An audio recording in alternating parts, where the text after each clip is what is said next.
Bonjour chère famille interaméricaine. Je vous invite à ouvrir votre Bible avec moi. Aujourd'hui nous considérons le livre des Psaumes, au chapitre 42, les versets 1 et 2, où il est dit « Comme une biche soupire après des courants d'eau, ainsi mon âme soupire après toi, ô Dieu, mon âme a soif de Dieu, du Dieu vivant. Quand irai-je et paraîtrai-je devant la face de Dieu ?»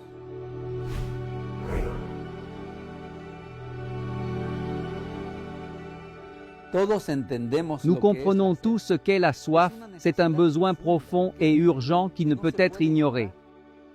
Le psalmiste utilise cette image pour décrire une réalité spirituelle profonde. L'âme humaine a été créée avec une soif que seul Dieu peut étancher.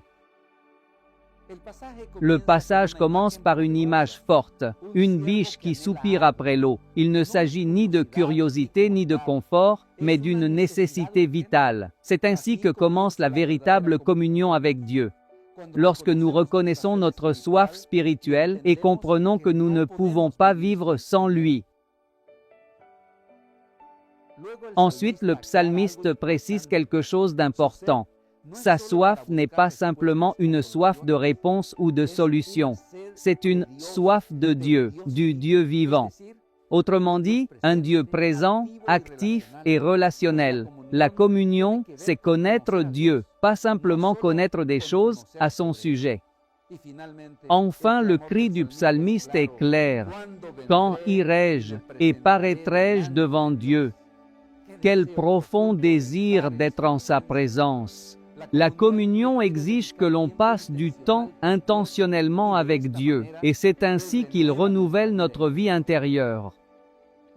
La soif spirituelle n'est pas une faiblesse, c'est une invitation et un don de Dieu.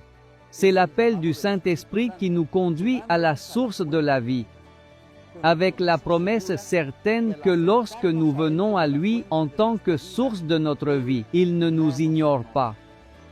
Recherchons Dieu aujourd'hui et venons devant sa face et permettons à sa présence de nous régénérer et de nous soutenir chaque jour.